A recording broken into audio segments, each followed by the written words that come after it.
हनुमान भक्त नीम करोली बाबा।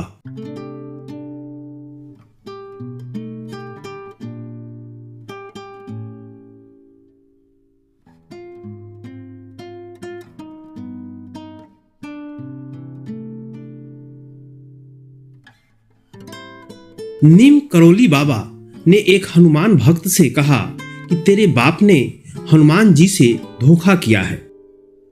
नमस्कार दोस्तों, आपका स्वागत है हमारे इस वीडियो में। आज हम सुनेंगे एक सच्ची घटना पर आधारित अद्भुत कथा। तो वीडियो अंत तक देखें और अपने हृदय में भक्ति का अनुभव करें। करीब 95 साल पहले की बात है। राजस्थान के अलवर इलाके में एक गडेरिया भेड़ चराते हुए जंगल में चला गया। अचानक किसी ने उसे कहा कि यहाँ बकरियां चराना मना है। बातों बातों में पता चला कि वो इलाके का तहसीलदार था। दोनों में बात होने लगी। पता चला कि बहुत कोशिश के बाद भी तहसीलदार को बच्चे नहीं होते हैं।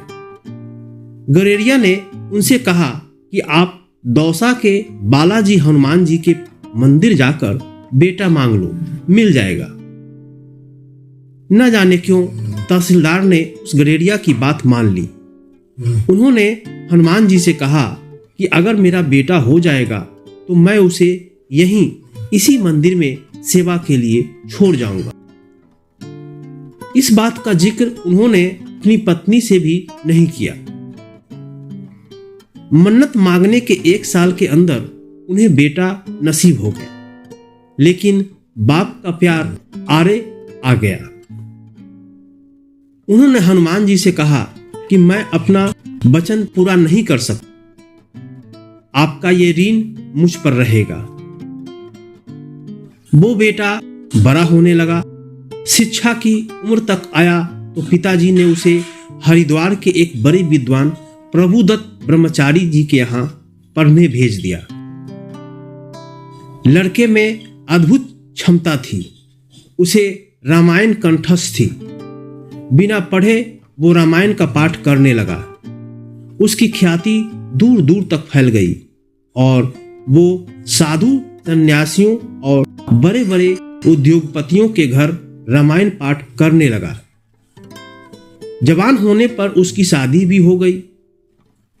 एक दिन देश के बड़े उद्योगपति जुगल किशोर बिरला ने अखबार में विज्ञापन दिया कि दिल्ली के लक्ष्मी नारायण मंदिर यानी बिरला मंदिर में हनुमान जी को रामायण पढ़कर सुनानी है। उसके लिए उस व्यक्ति का टेस्ट खुद बिरला जी लेंगे। तय तारीख पर नारायण स्वामी अपनी पत्नी के साथ बिरला निवास पहुंच गए। बहुत से और लोग भी बिरला जी को रामायण पढ़कर सुना रहे थे। जब नारायण बाबा का नंबर आया तो उन्होंने बिना रामायण हाथ में लिए पाठ शुरू कर दिया। बिरला जी के अनुग्रह पर नारायण ने हारमोनियम पर गाकर भी रामायण सुना दी। बिरला जी भाव विभोर हो गए। नौकरी पक्की हो गई। सस्ते जमाने में 350 रुपए की पगार। रहने के लिए बिरला मंदिर में एक कमरा और इस्तेमाल के लिए एक कार भी नारायण बाबा को दे दी गई। जीवन बेहद सुकून और आराम का हो गया। रुपया पैसा, शोहरत और देश के सबसे बड़े उद्योगपति से नजदीकियां। बिरला जी के एक गुरु थे नीम करोली बाबा। बेहद चमत्कारी संत थे वो। जैसे ही वो वृंदावन से दिल्ली आए तो बिरला जी ने उन्हें प्रसन्न करने के लिए नारायण बाबा का एक रामायण पाठ रख दिया। बिरला जी ने नीम करोली बाबा से कहा कि एक लड़का है जो रामायण गा कर सुनाता है। नीम करोली बाबा ने कहा कि मुझे उस लड़के से मिलना है। जैसे ही नारायण बाबा कमरे में गए तो नीम करोली बाबा ने कहा कि तेरे बाप ने हनुमान जी से धोखा किया है। नारायण बाबा अपने पिता के खिलाफ कुछ भी सुनने को तैयार नहीं थे, लेकिन तय हुआ कि अगर नीम करोली बाबा की बात सच्ची है तो वो उन्हें गुरु रूप में स्वीकार कर लेंगे। तभी नारायण बाबा अलवर रवाना हो गए और अपने पिता से कहा कि एक संत आपको हनुमान जी का ऋणी बता रहा है और आपको धोखेबाज भी। नारायण बाबा के पिता ने कहा कि वो संत हनुमान जी ही हो सकते हैं, क्योंकि ये बात सिर्फ उन्हें ही पता है। पिता की बात सुनकर नारायण बाबा वापस चले आए और नीम करोली बाबा को अपना गुरु स्वीकार कर लिया। नीम करोली बाबा ने आदेश दिया कि नारायण, तेरा जन्म हनुमान जी की सेवा के लिए हुआ है, इसलिए छोड़ लाला की नौकरी। गुरु आदेश मिलते ही नारायण बाबा ने नौकरी छोड़ दी और दिल्ली के मेहरौली इलाके में एक जंगल में एक गुप्त मंदिर में आश्रय लिया। बिरला मंदिर से निकलकर सांप, भूतों और एक अनजाने जंगल में हनुमान जी की सेवा शुरू कर दी। नीम करोली बाबा ने आदेश दिया कि किसी से 1 रुपया भी नहीं लेना है और हर साल नवरात्रे में लोगों का भंडारा करना है। बड़ी अजीबोगरीब बात है कि 1 पैसा भी किसी से नहीं लेना और हर साल हजारों लोगों को खाना भी खिलाना है। लेकिन गुरु ने जो कह दिया वो पत्थर पर लकीर है।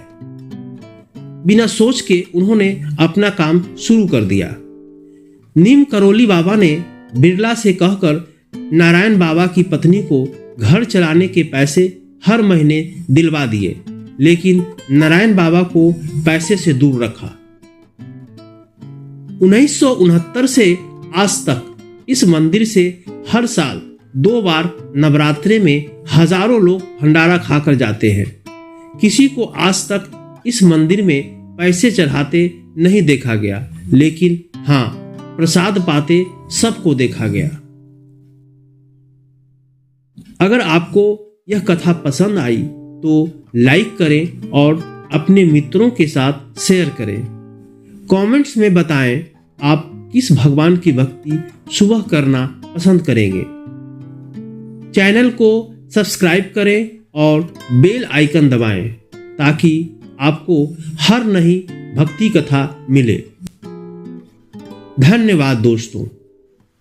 भक्ति का मार्ग वही है जिसमें समर्पण, धैर्य और प्रेम हो। ओम हनुमते नमः।